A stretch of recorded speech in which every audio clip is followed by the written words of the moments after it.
آج کل وہ فلمیں سپر ہٹ ہوتی ہے جس میں جتنی گندگی زیادہ ہوتی ہے، جس میں جتنی اگرانت زیادہ ہوتی ہے. آپ کو بتاؤں بڑی معذرت کے ساتھ، یہ جلسوں میں بھیڑوں کا اکٹھا اور عمل نہ کرنا یہ قیامت کی نشانیوں میں سے قیامت کی نشانیوں میں جلسے والے دیکھو حضور کتنے خوبصورت ہیں.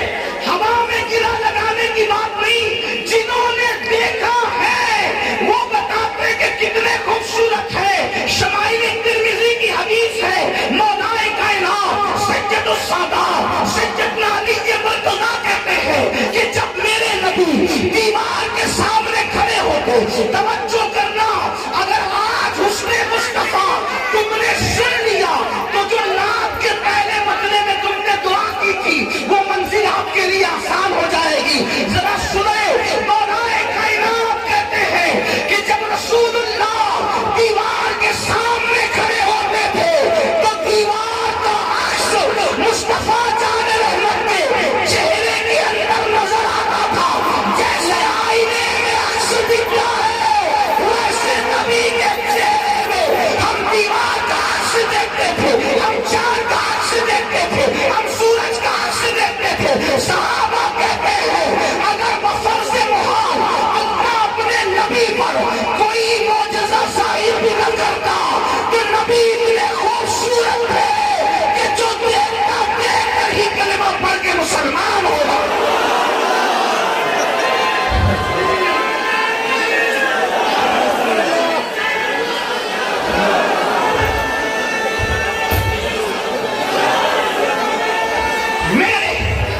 میرے امام کہتے سنیں، میرے امام کہتے ہیں یاد رکھنا وہ کمال حسن حضور ہے، وہ کمال حسن حضور ہے کہ گمان نقص جہاں نہیں، یہی پھول آگ سے دور ہے، یہی شمع ہے کہ دھواں نہیں. میں مثال تیرے کلام پر ملی یوں تو کس کو زبان نہیں. وہ سخن ہے جس میں سخن نہ ہو، وہ بیان ہے جس کا بیان نہیں. فصحا عرب کے بڑے بڑے تیرے آگے یوں ہے دبے رچے، کوئی جانے منہ میں زبان نہیں بلکہ جس کو میں جا نہیں. تو کروں تیرے نام پہ چا فدا، نہ بس ایک جا تو جہاں فدا، تو جہاں سے بھی نہیں جی بھرا، کروں کیا کروڑوں جہاں نہیں. ایک روایت پڑھتا ہوں اور بات اینڈ کی طرف لے جاتے ہیں، ذرا توجہ کرنا کشن پن والوں توجہ کرنا. ایک مرتبہ ام المومنین سیدہ طیبہ طاہرہ اما جان عائشہ صدیقہ نے حضور سے پوچھا، توجہ آپ کی، کیا پوچھا؟ آقا آپ کا حسن اور حسن یوسف دونوں میں کیا؟ آپ کی توجہ ہے؟ میری بات سمجھ میں آتی ہے؟ ہاں میں بہت دور سے آیا ہوں لیکن شاید بات سمجھ میں آئے، لیکن جذبات کو سمجھ میں آئے. اگر جذبات کے ساتھ بات بھی سمجھ میں آ رہی ہو تو آپ کو سن کر اگر بات سمجھ میں آئے تو سبحان اللہ کہنا چاہیے. وجہ اس کی یہ ہے کہ جو سبحان اللہ ایک بار کہے تو زمین اور آسمان کے درمیان کی جتنی خالی جگہ ہے وہ سب بھر کے اللہ سبحان اللہ کہنے والے کو نیکی عطا فرماتا ہے. اور میں لوگوں کو کہتا ہوں کہ جب نبی کی شان بیان ہوتی ہے، توجہ کرنا، اپنے علماء کو سبق سنانے کی نیت سے کہہ رہا ہوں، غلطی کروں گا تو اصلاح کریں گے. اگر نبی کی شان بیان ہوتی ہے تب اللہ بھی سبحان اللہ کہتا ہے. جب شان نبوت بیان ہو تو اللہ بھی سبحان اللہ کہتا ہے. لوگ مجھ سے کہتے ہیں وہ کیسے کہتا ہے؟ میں نے کہا معراج بعد میں بیان کی، پہلے کہا سبحان اللہ. بیان کرنے سے پہلے اللہ نے کہا کہ ہم پاک ہیں. ان کی شان کا ذکر بعد میں آیا، پہلے اللہ نے سبحان اللہ کہا. ارے جہاں خدا سبحان اللہ فرمائے، اگر وہاں امتی چپ رہے تو پھر عشق کی کیا بات ہے؟ باتیں کرنے کے لیے تو بڑی آواز ہم نکالتے ہیں، لیکن نبی کا ذکر سن کر اگر ہم خاموش رہے تو پھر یہ کوئی انصاف کی بات نہیں. توجہ آپ کی. ام المومنین نے پوچھا یا رسول اللہ صلی اللہ علیہ وسلم، حسن یوسف میں اور آپ کے حسن میں فرق کیا ہے؟ حالانکہ وہ خود بھی بڑی ہوتی آج جی. میرے